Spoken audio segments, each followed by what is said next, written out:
پیډو بعد د صوبې د ټولو نه د زیاتې ګټې وټې اداره جوړول شي.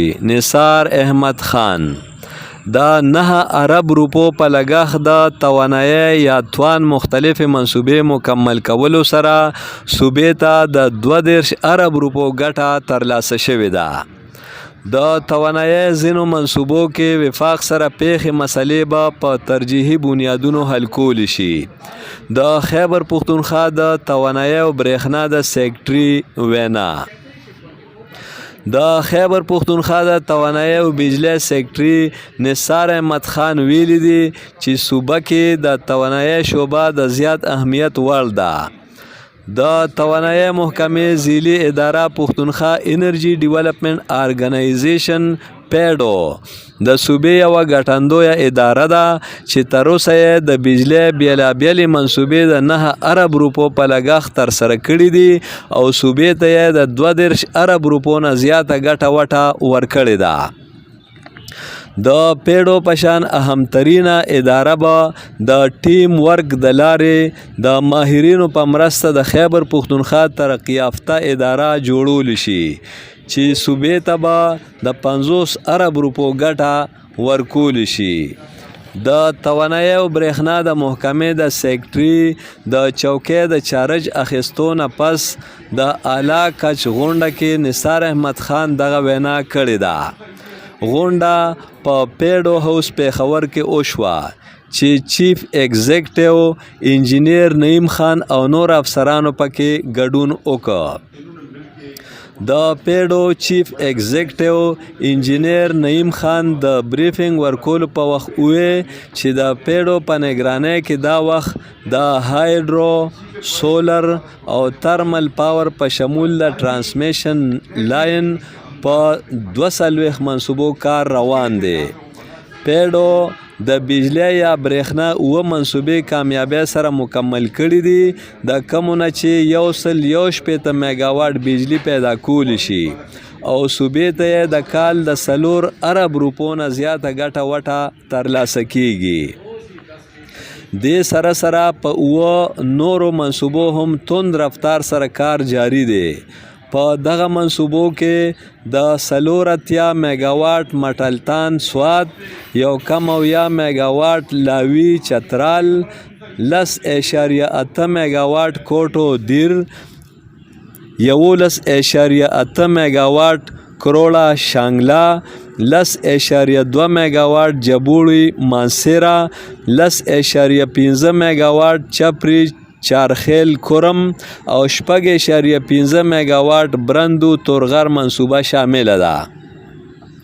د دې ټولو منصوبو نه به په مجموعي توګه 232.8 میګاواټ بجلی پیدا کولی شي چې صوبې ته به د کال د 9 ارب روپو نه زیاته ګټه ترلاسه کیږي. په دې منصوبو کې زیات تر منصوبې د مکمل کېدو په اخیری پړاو کې دي. بلخوا د 4,400 جوماتونو، 8,000 سکولونو او د صحت د 100 بنیادی مرکزونو شمسي توانایي ته د اړولو په منصوبو هم تیز رفتار سره کار روان دی. یعنی دغه ټولو ودانو سولرایزیشن کولی شي.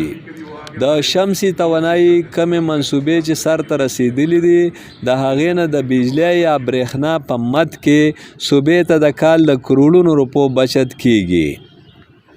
په دویمه مرحله کې د بجلی د نعمت نه بې برخې سیمو کې 291 مینی مایکرو هایډل سټیشنونه هم جوړول شي. د مرستندویه ادارو نړیوال بانک او ایشیایي ترقیاتی بانک سره د نجی سرمایه کارۍ په ذریعه هم د توانایي په ګڼو منصوبو کار جاری دی. د ویلینګ ماډل د لارې صنعتي شعبې ته ارزانه بجلی ورکولی شي. په راتلونکو 10 کالو کې د 1000 میګاواټ ارزانه بجلی پیدا کولو هدف ټاکلی شوی دی. د دې نه علاوه صوبه کې د بجلی د نظام د غوره کولو او د خپل بجلی پیدا کولو د ویش یا ترسیل دپاره په لومبي ځل خیبر پښتونخوا ټرانسمیشن اینډ ګریډ کمپنی ټاکلی شوې ده. چې د انتظامی ډانچې دپاره کار دوام لري. د خیبر پښتونخوا په ضم شوو قبایلي ضلعو کې هم د توانایۍ ګڼې منصوبې ترسره کړې شوي دي چې هلته ترې د بجلی په ترسیلي نظام کې تر کافي حده بهتري راغلې ده. د غونډې په آخر کې د توانایۍ او برېښنا سیکټري د پیډو په مجموعي کارکردګۍ اطمینان ښکاره کړ او ویې چې د توانایۍ په ځینې منصوبو کې به وفاق سره پیښې مسلې د اعلی پایې په فورمونو د پاملرنې په بنیاد هوارول شي. په دې موقع د توانایۍ او برېښنا د پخواني سیکټري سید امتیاز حسین شاه په اعزاز کې د مخخه یوه دستوره هم وکړې شوه. هغوی اوس د توانایۍ او برقیات د محکمې نه CNW محکمې ته بدل شوي دي چېرته چې د سیکټري په حیثیت ټاکنه شوې ده.